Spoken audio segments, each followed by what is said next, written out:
All right, just click Start Webinar. So we're going to get started here in a second. Give everybody a second to connect. I see people starting to join.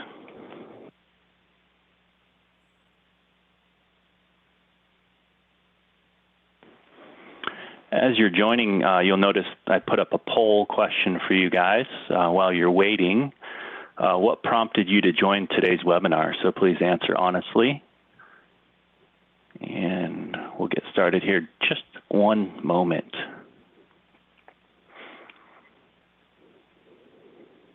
All right, we'll give it a few more seconds. Looks like the majority of the connections have been made. Numbers starting to slow down, so we'll get started here. As you can see, we have a polling question. Please answer that honestly as you join. And we're here today with the lovely Brenda Ferraro, sorry. Maybe someday I could be Ferrari. Yeah, Ferraro, Ferrara. Just change the vowels per year. There we go. So anyway, we're here to hear about this lovely webinar topic, are on-site assessments a thing of the past? Before we get started, I've got a couple things to cover. First of all, everyone's line is muted and your cameras are off. So that's to cut down on background noise. We don't want to hear your dogs barking and whatnot. We are recording today's session, and we'll be sending a copy of that recording to your inbox tomorrow morning. And that will include this video, so you don't need to ask for the slides. We'll be providing those automatically tomorrow. Before we get started, Brenda, I've got a confession, something that's really been weighing on me, and it's that I've been addicted to the hokey pokey. But the hokey pokey. Well, you have a couple kids, so have you been playing hokey pokey a lot, or are you talking about like hooky from work or something like that? No, I've been addicted to the hokey pokey, but then happy to say I turned myself around. Good.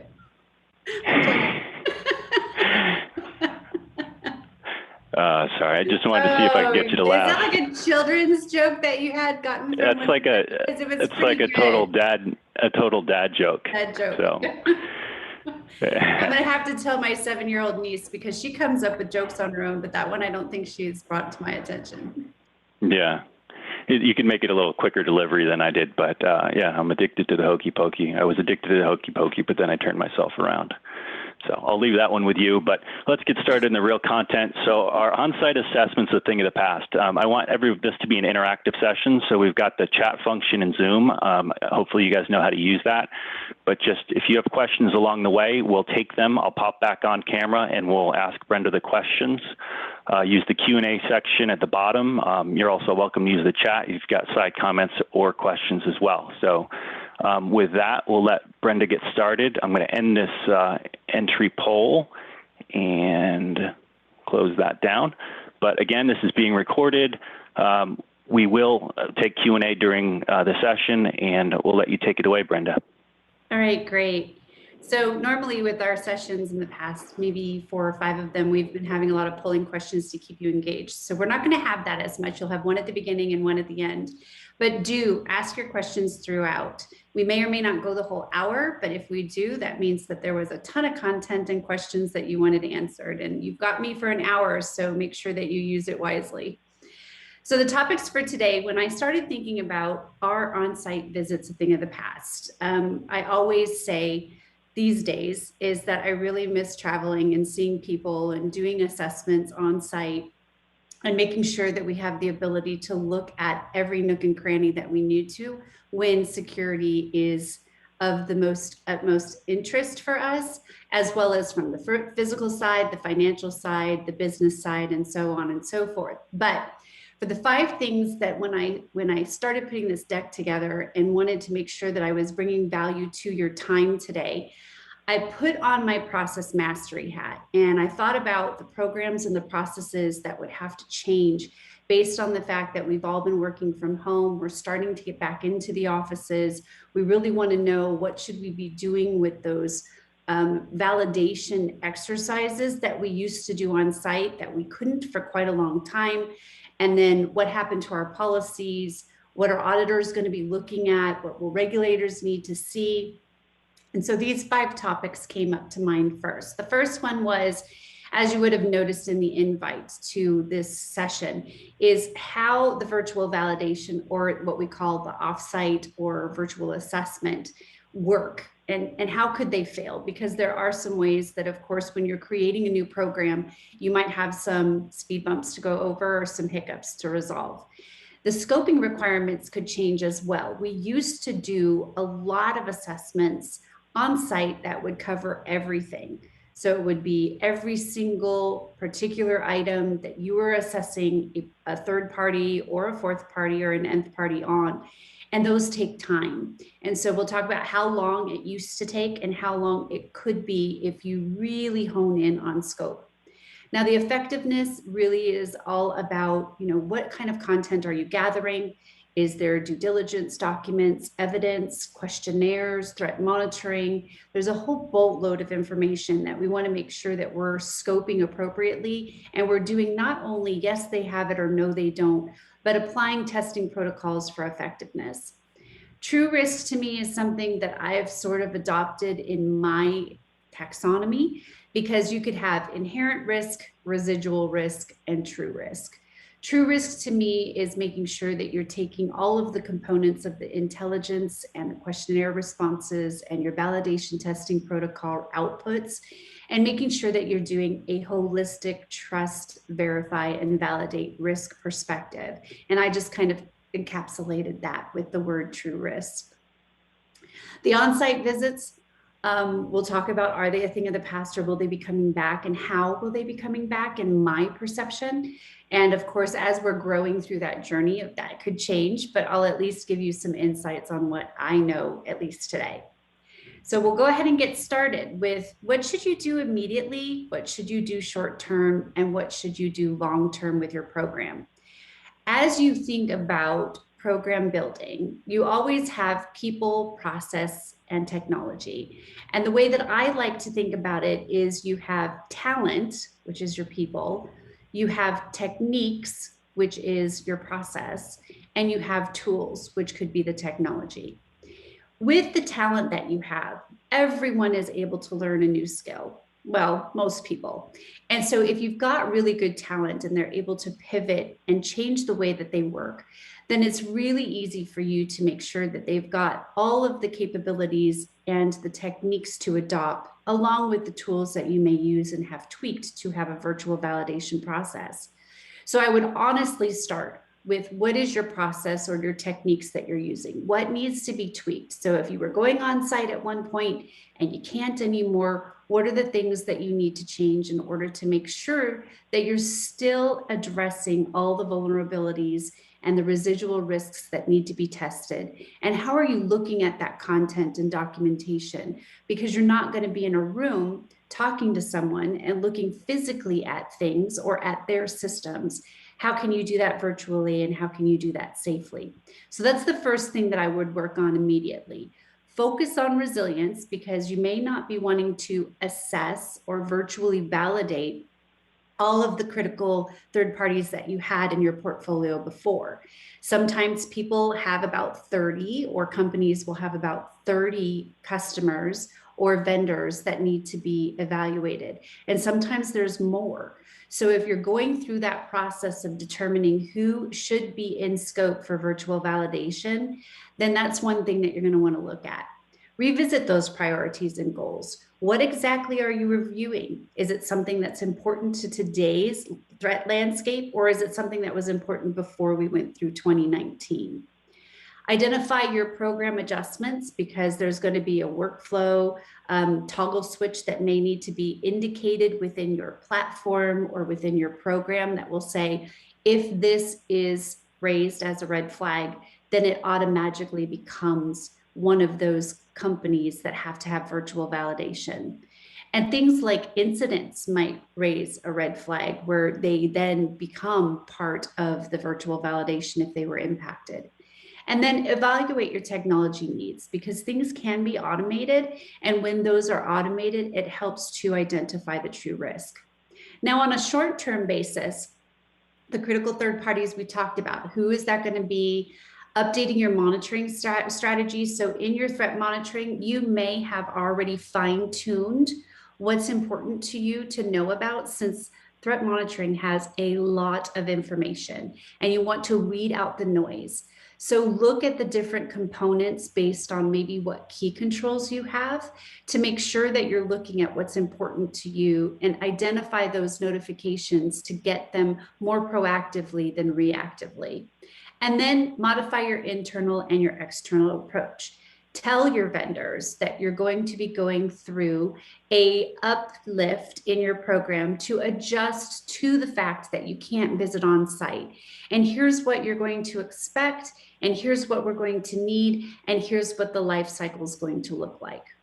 On a long-term approach, every process and every program that you have, no matter what maturity level you are at, you will need to go through a scenario where you're going to have speed bumps and you'll need to tweak. But make sure that you put a program in place and you let that bake for a period of time to really identify, going through those adjustments, what needs to be fixed and prioritized, or what is good enough until you get to a certain point, so that you're not changing everything at the same time. That can get a bit unruly, and then your metrics are going to start being skewed.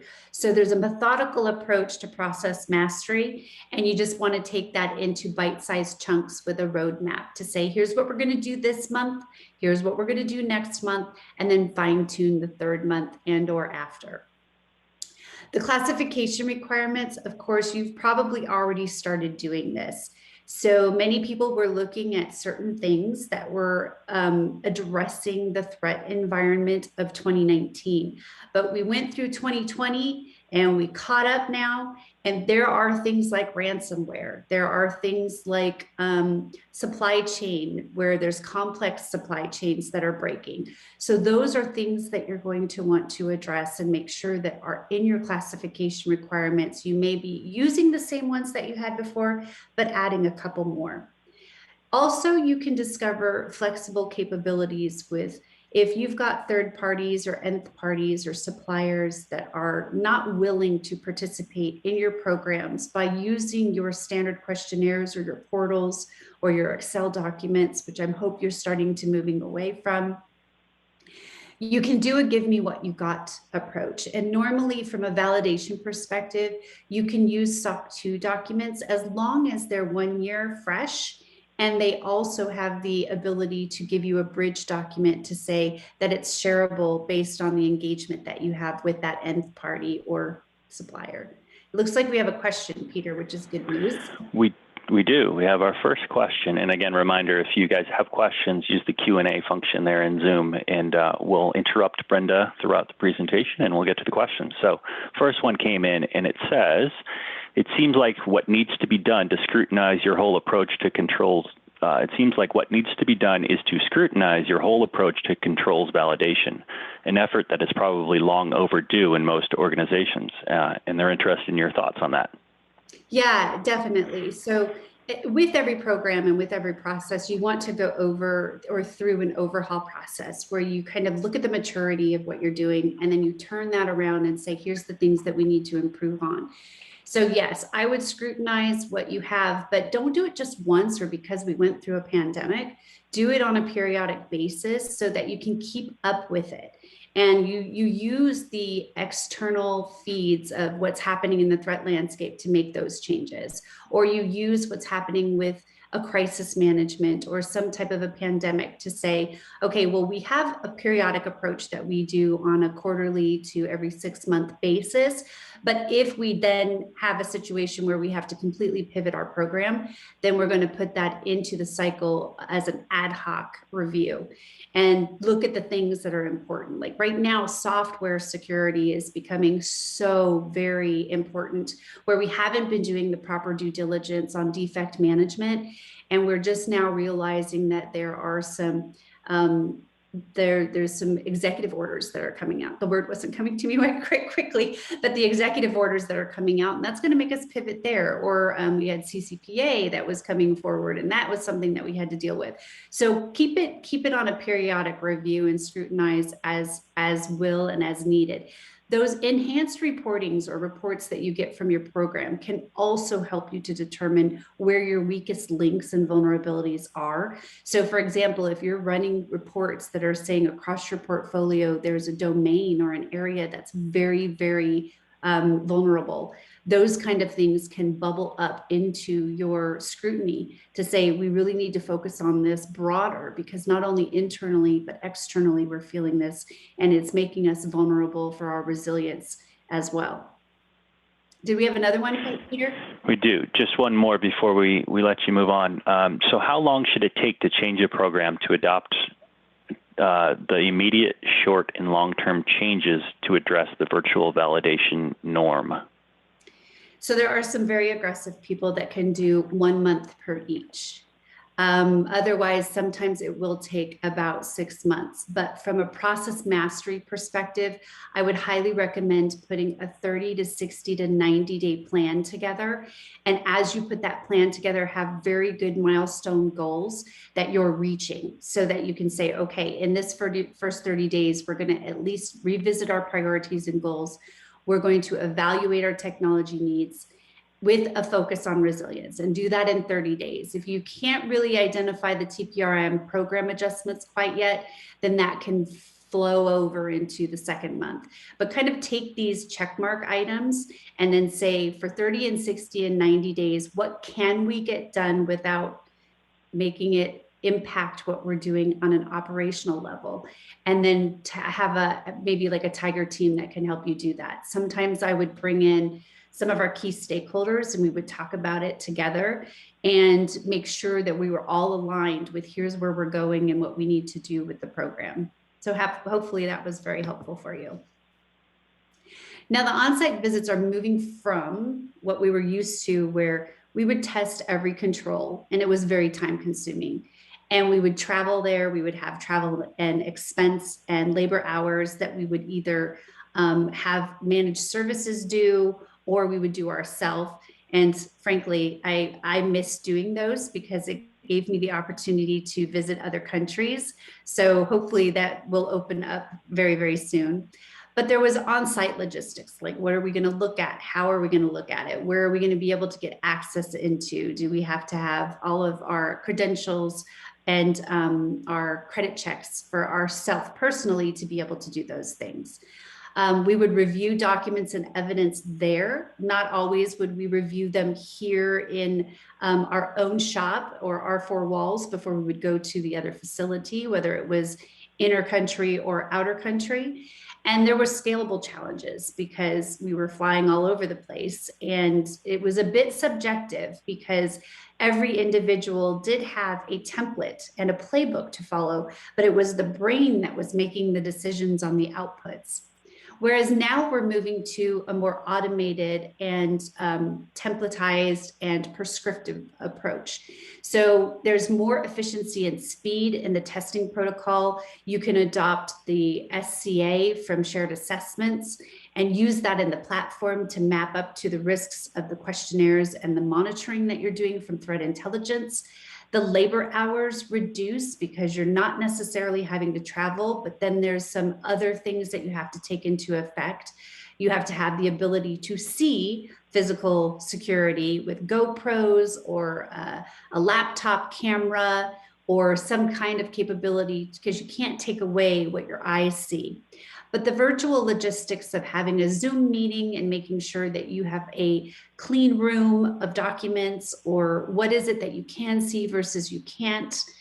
There's pre-reviewing documents and evidence before you go on site if they'll give you the ability to see that information in a locked down, secure perspective. And then the flexibility of adding this information and criteria into GRC program indicators, whether it's Archer or ServiceNow, and it's more objective. You have risk recommendations and risks that are already pre-configured into platforms if you're using one. So it becomes more systematic and you're really focusing on identifying and validating risks versus all the other logistics that happen. So we'll go into the next area. I haven't seen Peter pop up with a question. So the next thing I wanted to, and then there's one. Sorry, I was organizing myself here. So there's two questions. The first is, under what circumstances should on-site reviews be waived? For example, vendor has a SOC 1 or 2, PCI, DDS, etc. So the only time that I would waive a on-site visit or a validation is if they are able to present to you information that facilitates and addresses your testing protocol. So a validation isn't just reviewing a SOC 2 document and saying, someone did a review at this establishment, and here are the vulnerabilities that they came up in the summary of the defects. I would want to know, what are your plans for defect management on those areas? Are you remediating items, and where are you with remediating those items? And if I have a critical vendor, I'm not going to give them a waiver based on the fact that I have testing protocol that I need to conduct. So if they've got a vulnerability in a certain domain area and there's particular logs that I need to look at, then that right there is the higher value of validation that I would not provide a waiver. What you're going to run into, though, is in the cloud services. You may or may not have all the opportunity that you need to go on site. I call them the big giants. So the big giant firms that sometimes refuse to do assessments. They send you to a website to look at their security posture. But do the due diligence of looking at the SOC 2, identify where there are any deficiencies, know who the 4th, 5th, and 6th parties are that they're working with, and see if there's any disconnects or gaps that need to be closed in that space before you do any exceptions. So I hope that answered your question. Great. Let's hope so. We'll move on to the next question. So what type of tools and resource skill is important to use or look for to support virtual validation until we can travel on site? Like, how do you conduct a physical security facility testing protocol if you can't be on site? Yeah, so when I think about this, it really takes a very empathetic resource that they can walk through all of these different steps. You may have analysts and you may have risk managers, but they're very honed into I'm looking at a document and I'm looking at information that's coming at me from a questionnaire or threat monitoring, and I'm identifying if there's a risk. That's an analyst phase. Then the risk remediation phase is doing the negotiations to say, here's the things that we need you to do in order to uplift your security posture to what we require at our company and also hold ourselves accustomed to.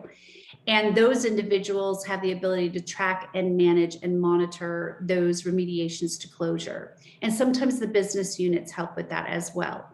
But from a skill perspective, when you're having to set up meetings, use Zoom or Citrix or WebEx or whatever type of meeting volume that you're going to use from a software perspective, they have to know how to navigate that. They need to be planners. They have to identify what's going to happen in advance to set expectations for your vendors and suppliers. They need to be able to present what information they're going to need so that you can really use your time wisely. They need to be able to understand the security requirements in order to do the testing protocol. You can't just throw an analyst or a risk remediation resource into a validation step if they don't understand how to look at logs or do the testing protocols. It's somewhat like an audit, but it's at a security and a business and a financial level. So many people who were going on site would be good candidates for doing virtual validations. However, they also have to be excellent planners that can pivot into a new way of doing work. So those are the types of skills. People skills are going to be important in that area. Now, if you start looking at the scope and how to automate, I've put 5 components on here. There's reviewing, there's identifying the risk, and there's a summary report that hopefully your program has in efforts to tell the vendor, here's what we found, here's what we want you to fix, and here's what we're going to do now that you are a candidate for the virtual validation based on X, Y, and Z indicators. All of these things, when you take the threat intelligence and the questionnaire responses and you marry those together for true risk, you also will look at identifying your key controls by tier to say, if I have a tier 1, which is my highest critical supplier, these are the things that are must-haves, and I'm going to evaluate them on those, whether they say they have them or not, for effectiveness. Because sometimes vendors can say, yes, I do something, and then the threat monitoring will say, there's a disconnect or gap in this area, which they're saying they're doing very well. There's some testing protocol that you can use to validate which response was right, whether it was the threat monitoring or whether it was the individual that answered and responded to your questionnaire. So those things are what's important from the validation perspective. And then apply your risk recommendations and your remediation life cycles. So hopefully in your solution, you can embed, here's how long it should take you to fix or to remediate a disconnect or gap. And oh, by the way, NIST and ISO recommend that these are the procedures that you should use in order to do that remediation. Be very, very careful not to say, I, as a company, want you to fix your risk by doing X, Y, and Z, because if they then have a breach, then that's going to leave you vulnerable to liability on that breach. So really focus on pointing them back to NIST and ISOs and other standards that are across the board very well adopted.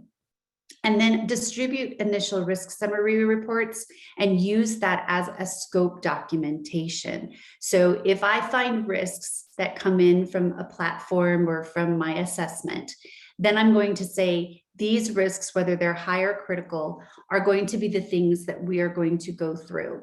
We don't have to go through the mediums and lows. I'm not going to ignore them and say that they're not there. But if I'm just starting my program or I'm just getting into pivoting to this virtual validation technique, then I'm going to want to look at the highs and the criticals that are my key controls. And then I will come back at a later date and look at the mediums and lows once I've got my portfolio established. Now, the dotted line across there makes it so that you understand that if you automate those features, functions, and capabilities, then it's going to be very easy to adjust your identified risks based on the test results. So if I'm automated and I'm bringing in my questionnaire response and I'm bringing in my threat intelligence, and then I'm doing validation testing, I want those risks to harmonize together so that I don't have 3 separate risks. I have one that all speak to that particular security posture area. And then you'll update your risk summary report when you're finished with the validation. And that's going to make it so that you can then say back to the vendor, your business units, and to other organization key stakeholders that we've done a holistic true risk review. And here is what they're going to be working on now that we know what they've said they do, now that we know what we can see that they do in the wild, and now that we've done the testing protocol.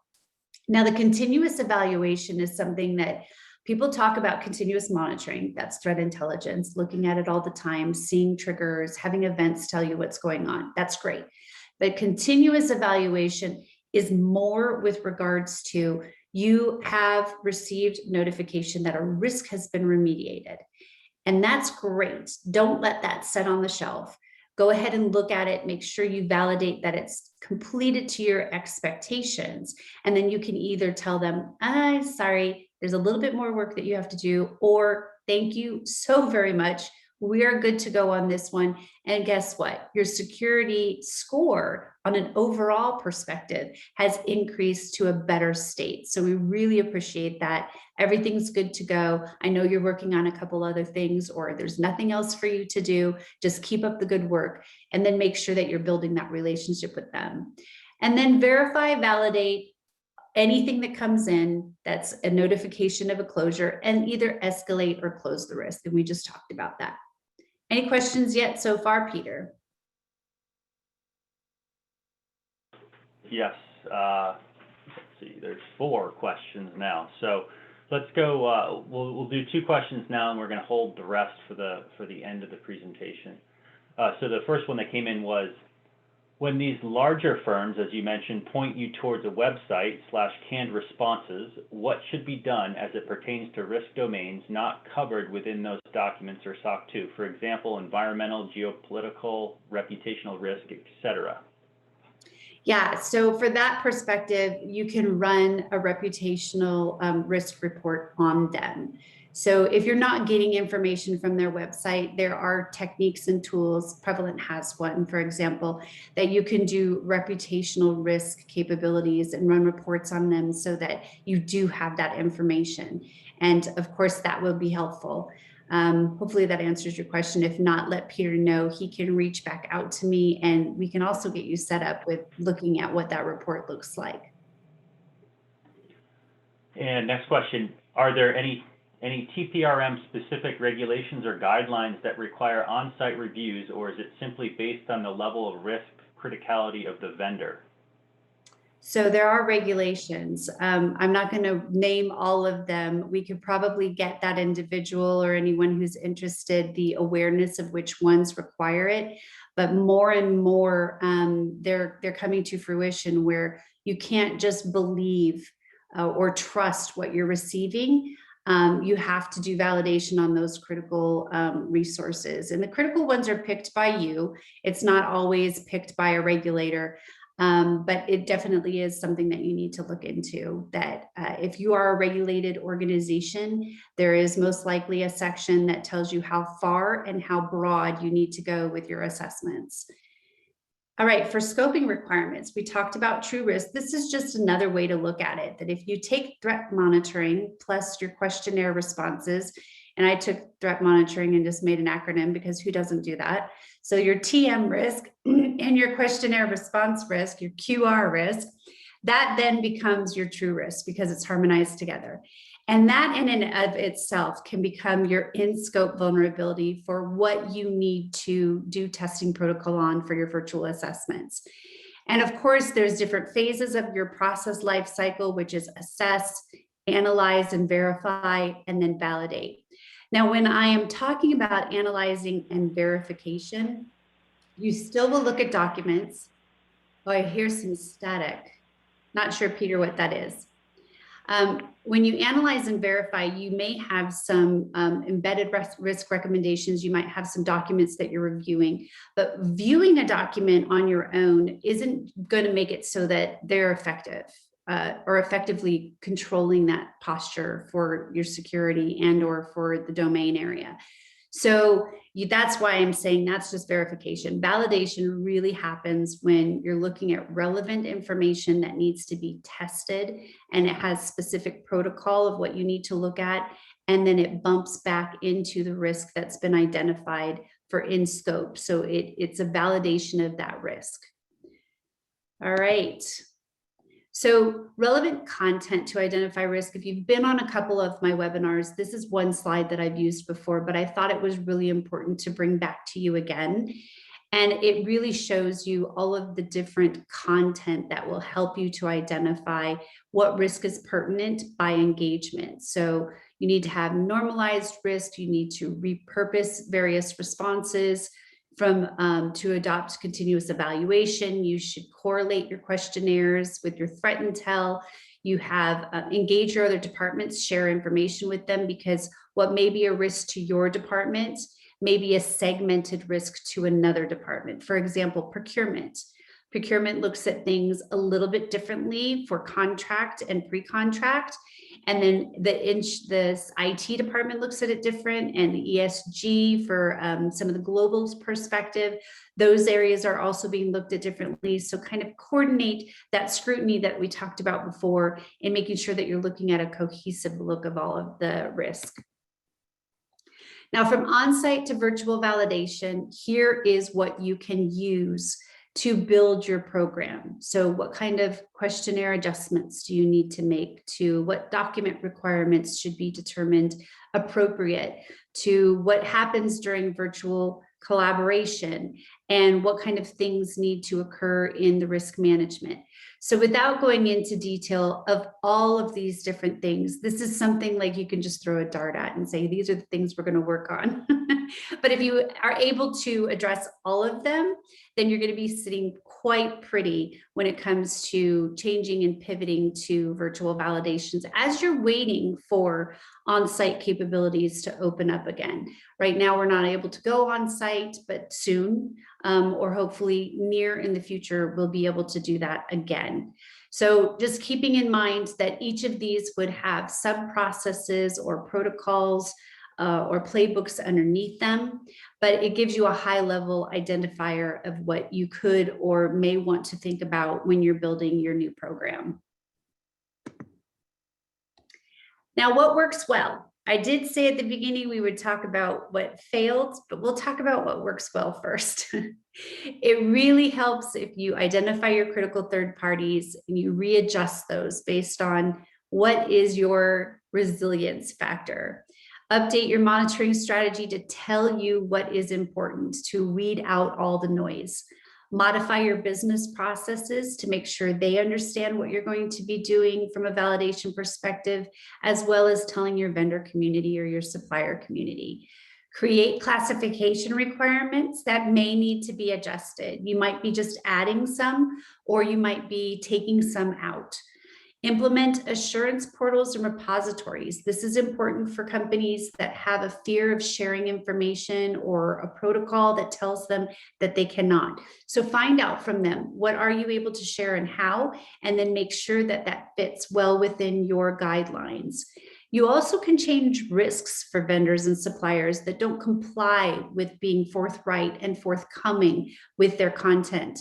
So if you have the ability to say, we ask for this, but they're only going to share this, then those risks can be changed so that you know that you are only able to look at a certain collateral criteria based on their protocol.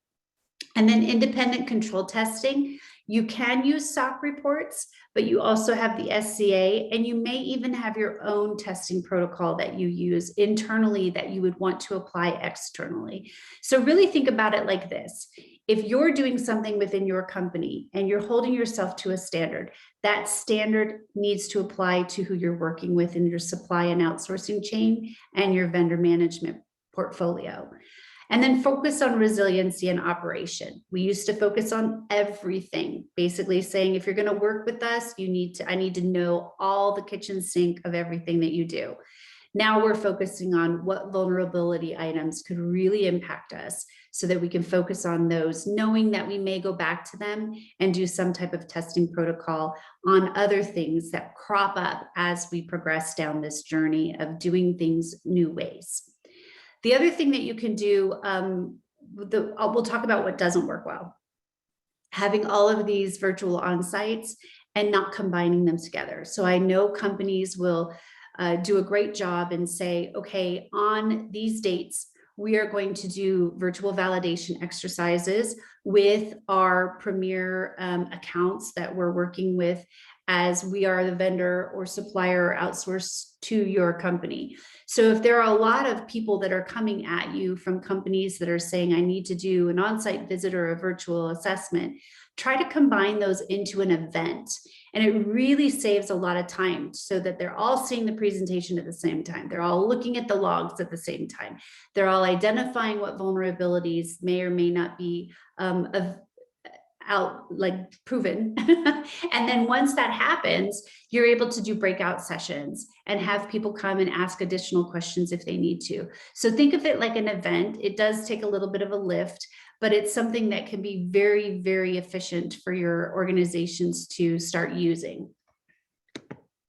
All right, so Peter, I think we have one more polling question with regards to if anyone's going to augment their services, I think. You're on mute. Yes, I've just got that. Did that static go away, by the way? It's a little bit there. It must be you, but that means that you have static electricity that everyone wants to gravitate to, so no worries. It's not the first time I've heard it's me, so I won't take any offense. Okay, so I just launched that poll. Are you looking to augment or establish a third-party risk program in 2021? basically, if you're looking to speak to us about how Prevalent can help, please answer yes, and we'll have someone on our team follow up and see if there's a way that Prevalent can assist your company. So please answer honestly, and we'll leave that up for just a second. And before you close that, the way that I would look at this is Prevalent has a virtual validation capability that they can talk to you about. So if there's something that you're looking to get some managed services or platform support, that's something that you would want to kind of take a look at, since they've really looked into how can we automate this? How can we make it easier? What kind of techniques can be used, or solution features that will help people so that they don't feel the pain of making the adjustments. So it would help you get your program up and running quite rapidly. Great. I'm going to go ahead and end the polling now. We do have a few questions in the queue. We'll wait till the end to take those, if you don't mind, Brenda. Yeah, that's fine. There's only about 2 or 3 more slides to go through, so we'll go through these. And so we are intelligence from every corner from a Prevalent perspective. And we like to make sure that if you're in the beginning of your process, the middle of your process, or the end, which is the validation scenario, we want to show you that we look at so much information for machine learning and artificial intelligence that will help you to know anything that you need to know for risk-based decisions.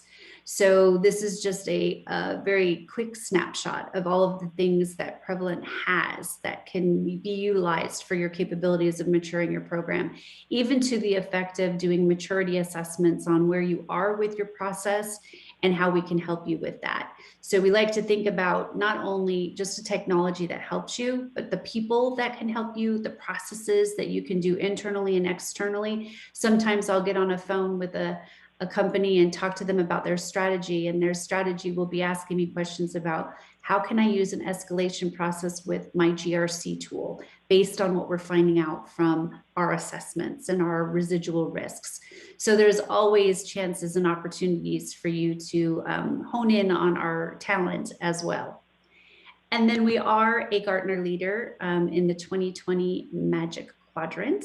And we pride ourselves on, we have the strongest strategy among the dedicated BRM providers. We've got a boatload of individuals that trust us, and we pride ourselves also on innovation and scale. So we listen to our customers, and we put the information and the features in that help them. Sometimes there's so many, but we like to listen to everybody, and we try to get them in as fast as possible if it's something that's going to work for the whole industry agnostic approach. And so I think now we will go into the Q&A section, Peter, and see if there's any other questions. Yes, we actually have a number of questions now, so let's get through them. But as I'm doing that, actually had a couple side conversations here about whether the Q&A during the presentation was disruptive to the flow or not. So I wanted to ask the audience. I put up another poll, and I'll launch that now as we do Q&A, and you tell us. So we've tried it different ways, and during our webinars, we've done Q&A throughout and interrupted Brenda, and sometimes we hold them to the end. So you tell us what you prefer, and then we'll give you what you need. So first question here is, could you please further explain how we can compare vendor responses against data from threat monitoring? Yeah, so I can talk about it from the perspective of a wish list of what I've always wanted, and then a perspective of what Prevalent has.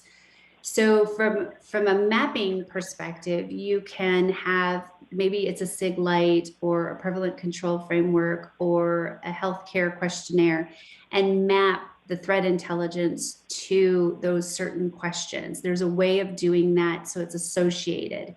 And then the risks will be reflected in a way that you will have one risk. So for example, if I decide I'm going to use threat intelligence to prioritize my entire portfolio, and I know that some of them are at risk based on the fact that their score, their overall score, is a very threshold determining indicator.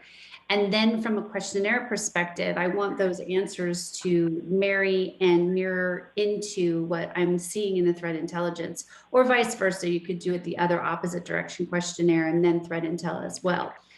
But basically, those mappings will give you the ability to know exactly if there is an anomaly or a disconnect or a gap on if there is something that is being seen in the wild or being informed to you by the resource or resources that respond to your questionnaires. So that holistically is the nirvana of what Prevalent has the ability to do in some capacity. I would expect that you probably want to see one of our demos and talk to a sales engineer to see exactly how that's playing out. And then there's improvements that are happening along the way to make sure that we're not just looking at yes, no binary, but also effectiveness controls. Like if they are yes, how well are they doing it? So there's that component as well. Hopefully I answered that question. I think so. Let me end the polling. Actually, I'll share the results. Interesting. Leave that up. But how do we handle vendors who don't know how to mitigate a risk or implement controls? How do we do that? So there's a couple different ways that I've approached that in the past that you might be able to use from my experience. Sometimes we have experts that are control owners within the company that we would point those resources to so that they could get from a very intelligent firsthand conceptual approach that here is what they expect, and they are intimate in this area. They own this control and they're able to tell you exactly what NIST or ISO is looking to have accomplished. You can point them to NIST and ISO, and they've got some resources that might be able to help them as well. And then there's some cases where I've been very lucky to have some risk remediation resources or managers that were able to guide them through some techniques that they might be able to observe. The one thing you want to make sure you don't do is tell them the exact how, because that, again, would put you in a liability perspective. There's also shared assessments that you can have them reach out to. There's peer groups, ISOs, ISACAs, and ISACs. So all these acronyms I'm throwing out. I'm sure I could ramble off exactly what all of them mean, but there are some conversation communities that can help you, or peer-to-peer groups are also very helpful as well. It's very interesting, Peter, on the polls. So there's 54% that say, I like them to be addressed in the middle, and 30% say to please hold them, and 16 which are okay with either. So yeah, very interesting. You know, as I said, we've done it both ways. You can, what is it? You can please some of the people some of the time, but you can't please all the people. I don't know, something about pleasing people, and you can never do it. So we're doing our best. And I think the flow. You're amazing that you can actually stop your train of thought and take questions and then get back on. So I appreciate you for that, Brenda. I'm going to stop sharing the poll results, and we'll do the last couple of questions here. We do have an engaged audience. We have about 12 minutes left, so we'll see how many of these we can get to. There's about 5 questions in the queue. Again, if you've got a burning question, put it in now so we get a chance to get to it. But next question says, what publicly available data can be used to analyze the third-party security posture? So publicly available data is really your threat intelligence data. So all of these feeds, every company is using, whether you're Risk Recon, Security Scorecard, BitSite, they're just reflecting it in different ways. And so you want to make sure that as you're looking at this publicly available data and the feeds that you're getting, that you've created thresholds and you've identified what matters to you most so that you're receiving alerts and or you're looking at reports in the right way. So that's the publicly identified. There's also things like there's New York DFS lists of people who are on a list. There's business reports that can tell you information on companies that are having some issues, whether it be the last 3 months or over a span time of a year. So our vendor threat monitoring information has not only cyber intelligence, but it has business and financial intelligence. We also have credit checks. So you have a lot of public data that can be presented to you in a very nice manner. All right. So when do you recommend doing virtual and when to do on-site, Brenda? So right now, virtual until we're able to go on site. But when it starts to open up, I would say an on-site would be maybe my top 5 or my top 10 critical vendors that have facility requirements that require me to go on site. If it's someone who's doing software management, it's a little bit different. You could probably do those virtually, but anyone that's a physical facility probably would be one that I would want to go on site. And it doesn't really necessarily have to be like me flying across country or to another country. It could be someone from managed services or from a service that can go and do that for you, as long as they are following your prescriptive playbook and using your testing protocols and putting the information back into your system so that you can harmonize or normalize the risk. Great. Next question is, if a vendor does not undergo SOC audits or cannot provide recent SOC report, what else could be requested in lieu of a SOC? What other independent third-party audit reports could or should we ask for? Also, will this deck be shared after the call? So the answer to that question is we're recording this session. We're going to send out the recording to all registrants tomorrow morning. If you specifically want the actual slide deck, feel free to hit me up in the chat, and I'll see what we can do. So there are some other certifications, like in the healthcare space, you might find that there's high trust certifications. Just make sure if you're using that, you have looked at each of the requirements with what you're trying to assess versus what you received.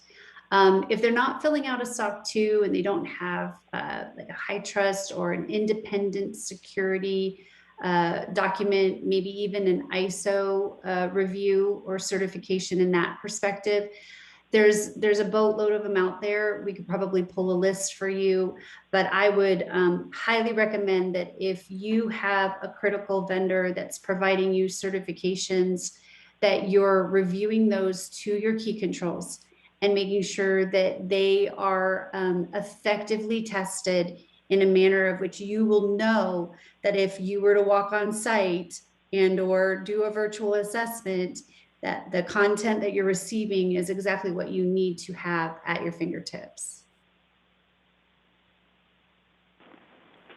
Great. I think we've got 2 questions, but they're similar. So let me see if I can combine them a bit.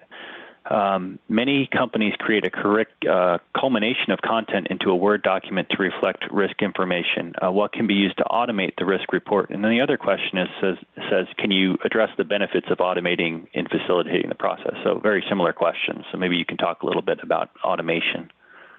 Yeah.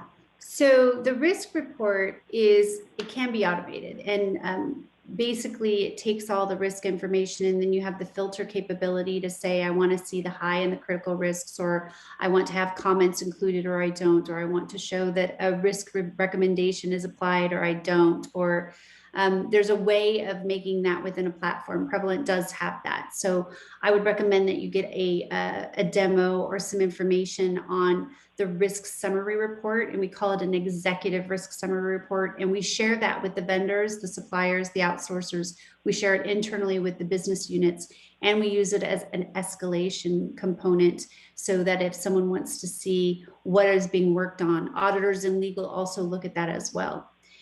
From a facilitation and automation perspective, Prevalent does have the ability to automate your whole entire life cycle of your assessment workflow, all the way through to risk management and offboarding. So onboarding to offboarding or termination and everything in between.